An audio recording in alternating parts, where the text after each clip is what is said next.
வணக்கம் முதல்வர் விஜய் அங்கிள்.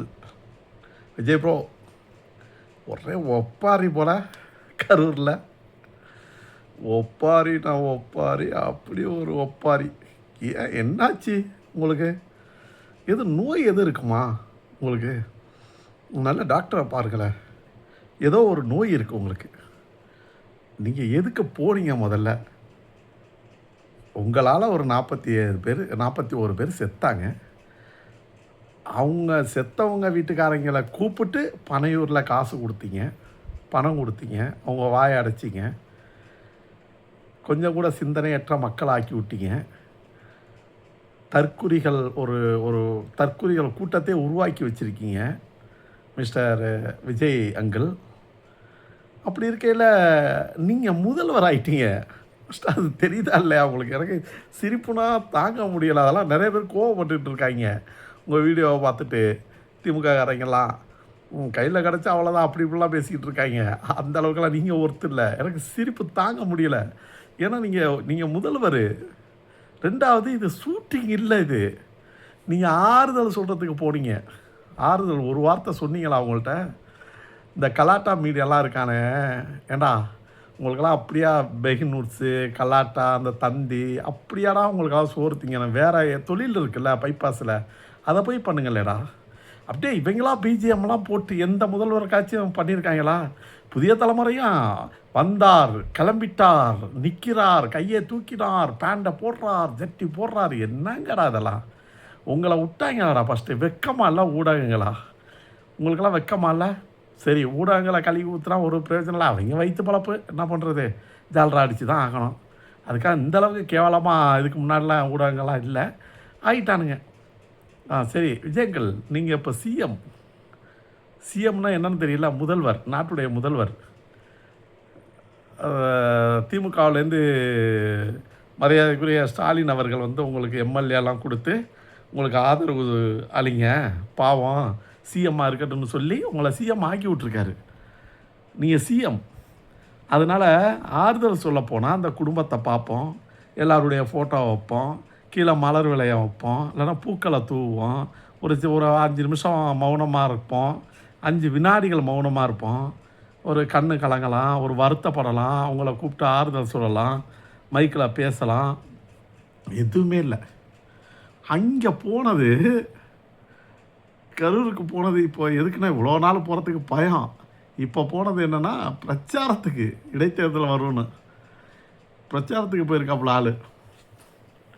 போயிட்டு ஐயோ திருட்டு திமுக திமுக திமுக திமுக திமுக எப்போ பாரு ஒரு வார்த்தை கூட தாவேக்கான்னு என்னைக்காச்சும் அந்த மனுஷன் சொல்லியிருக்காப்புலையா?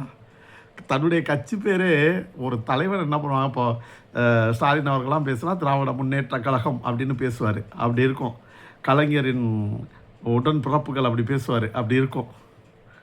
இங்கே போய் நின்றுட்டு தான் ஒரு கட்சி தலைவர் தன்னுடைய கட்சி பேரை ஒரு வார்த்தையாச்சும் சொல்லியிருப்பானா? ஆனால் சொல்கிறது ஃபுல்லாக திமுக திமுக திமுக. பயம் உள்ள நடுங்குதில்ல. திமுகன்னு சொல்ல வைக்குதில்ல. அதான் திமுக. அவங்க யாரும் எதுவுமே பேசுகிறதில்ல, அமைதியாக இருக்காங்க. ஸ்டாலின் பாட்டுக்கு அவர் சுற்றுலா போயிட்டார். உதயநிதி ஸ்டாலின் சட்டசபைக்கு தான் வச்சு செஞ்சு விட்றாரு. இவர் பாட்டு பாடுறாரு, வராம்பாரு வேட்டைக்காரன். என்ன ஓட்டம் ஓடுனீங்க? மக்கள் எல்லாமே உங்களுக்கு ஓட்டு போட்ட மக்கள் எல்லாமே தற்கொலை நினைக்கிறீங்களா என்ன?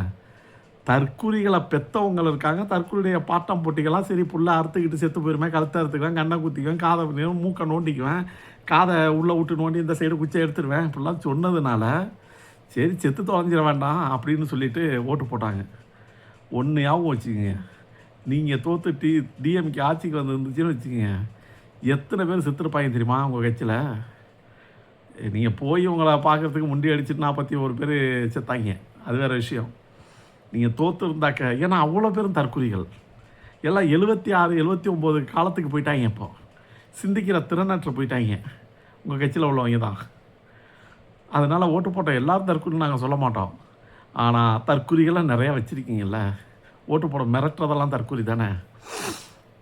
அதனால் என்ன சொல்கிறதுன்னு தெரியல. நீங்கள் சிஎம்ன்றத இப்போ முதல்ல ஒரு நாளைக்கு உட்காந்து நான் சிஎம் நான் சிஎம் நான் சிஎம் நான் சிஎம் நான் சிஎம் நான் சிஎம் அப்படி சொல்லுங்கள். அதை விட்டுட்டு திமுக திமுக திமுக இங்கே திமுக திமுக தீய சக்தி திமுக தீய சக்தி இங்கேன்னு சொல்லாதீங்க. நீங்கள் முதல்வர். எனக்கே காமெடியாக இருக்குது. விஜய் அங்கிள் முதல்வர் அங்கிள், நீங்கள் மாண்பு இருக்குது. அதெல்லாம் பெரிய பெரிய சட்டசபைன்றது பெரிய பெரிய தலைகள் உட்கார்ந்த இடம் அது.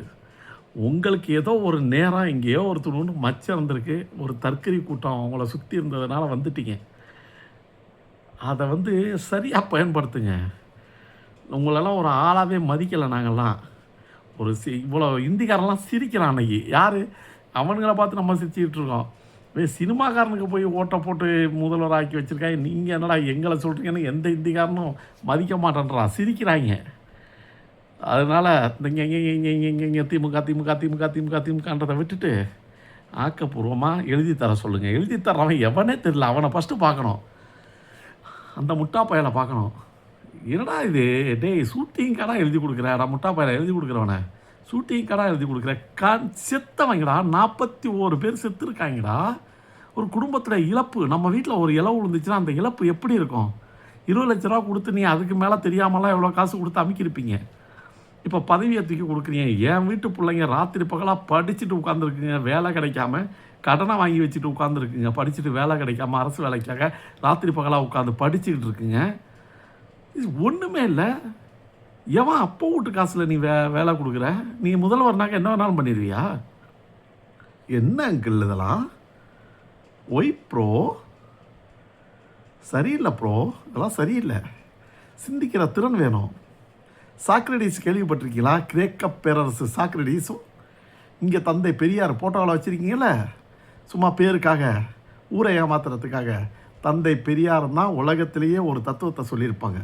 கிரேக்க பேரரசு சாக்ரடீஸும் நம்முடைய தந்தை பெரியார் தான் ஒரு தத்துவத்தை சொல்லியிருப்பாங்க. நானே சொன்னாலும், யார் சொன்னாலும்னு சொல்லிட்டு நானே சொன்னாலும் அது சரியா தவறான்னு உன் அறிவுக்கு யோசி. நான் சொன்னதை அப்படியே நம்பாத, உன்னுடைய அறிவுக்கு யோசித்து செயல்படுன்னு 2 பேர் தான் சொல்லியிருப்பாங்க. அப்படிப்பட்ட மண் இது. தந்தை பெரியாரை கொண்ட மண். அவர் போட்டாவை போட்டு அவரை அசிங்கப்படுத்திக்கிட்டு, அவருடைய கொள்கை ஒன்று தெரியுமா, கோட்பாடு தெரியுமா, உன் தொண்டர்களுக்கு அவனுக்காச்சும் தெரியுமா? ஒரு யூடியூப்பரை பிடிச்சி கல்வி அமைச்சராகி ஆக்கி வச்சு அந்த ஆள் போய் இது என்னது ஸ்கூல்லலாம் உட்காந்துக்கிட்டு பாடம் எடுத்துக்கிட்டு இருக்காங்க. உன் போட்டா காமிச்சு பசங்களுக்கு, படிக்கிற பசங்களுக்கு. அது ஒரு சைடு போயிட்டுருக்கு. கருமம் கருமம் கருமம் நாறுதியா, துர்நாற்றமாக இருக்கியா. துர்நாற்றம்னா எப்படி துர்நாற்றம் தெரியுமா? அப்படியே கற்பனை பண்ணுங்கள். கண்ணை மூடிட்டு அப்படியே இந்த ரோடு சைடெலாம் பெயிண்ட் வச்சுருப்பாங்க, மலம் கழிச்சு வச்சுருப்பாங்க. அப்போ அப்படியே மழை பெஞ்சு அப்படியே மொதிச்சிருக்கும் தெரியுமா? அதில் தெரியாமல் காலுகளெல்லாம் வச்சுட்டாக்கா அப்போ ஒரு நாற்றம் ஒன்று வரும். அந்த மாதிரி இருக்குது இந்த அரசு. உங்கள் தாவேக்கா உங்கள் கட்சி பேர் தாவேக்கா சுருக்கி சொன்னாக்க. தமிழ் வெற்றி கழகம். என்னது எனக்கே மறந்து போச்சு, என்னவோ வெற்றி கழகம். அந்த கட்சி தாவேக்காவை வச்சுக்கிட்டு அப்படியே ஒரு நாத்தமாக இருக்குது, துர்நாற்றம். ஷோ கடவுளை, என்னத்தை சொல்கிறதுன்னு தெரில. இப்படியே போச்சுன்னா என்ன இது, என்ன ஏன் இப்படி இருக்கீங்க? தயவு செஞ்சு விஜய் ப்ரோ, நான்லாம் உங்களுடைய பயங்கரமான ரசிகர். நீங்கள் நடிகராக இருக்கலாம், பயங்கரமான ரசிகர். இந்த வீடியோ பார்க்குற என்னுடைய நட்போட்டம் எல்லாருக்குமே தெரியும். அஜித் ரசிகர்லாம் எங்கள் வீட்டுக்கு பெண்களெல்லாம் இழிவுபடுத்திலாம் பேசியிருக்காங்க. அந்தளவுக்கெல்லாம் சண்டை போட்டிருக்கேன் உங்களுக்காக. ஆனால் அரசியல் கட்சினெல்லாம் வந்துட்டாக்க நீங்கள்லாம் சொன்னலாம் துர்நாற்றம். அதுதான். அதுக்கெல்லாம் தகுதி வேணும், தராதரம் வேணும், அறிவு வேணும். சரியா? ரசிகர் குஞ்சுகளை வச்சுட்டு விசில் அடிக்கிறது, கை தட்டி வர்றவன்லாம் மனுஷன் இல்லை. ஆக்கப்பூர்வமாக இருக்கணும், சிந்திக்கணும். இது அந்த மாதிரி மண், பெரியார் மண். இப்போ நீ ஆடலாம், இந்த மாதிரி ஆடிட்டு போகலாம், பல பேர் பார்த்தாச்சு. அதனால் கொஞ்சம் அடக்குங்க. உங்கள் கட்சி பேர் அப்பப்போ சொல்லுங்கள். சரியா? கொஞ்சம் அடக்குங்க. கண்ணீர் விடுற இடத்துல போய் உட்காந்துக்கிட்டு பஞ்சு டைலாக் பேசிக்கிட்டு பரோட்டா குருமா ஓட்டு கேட்குறேன்னு தைரியமாக சொல்லிட்டு ஓட்டு கேட்க வேண்டியதானே. வெங்காயம் மாதிரி பண்ணிகிட்டு இருக்கீங்க. வெக்கமா இல்லை உங்களுக்கு? சை, கேருமா.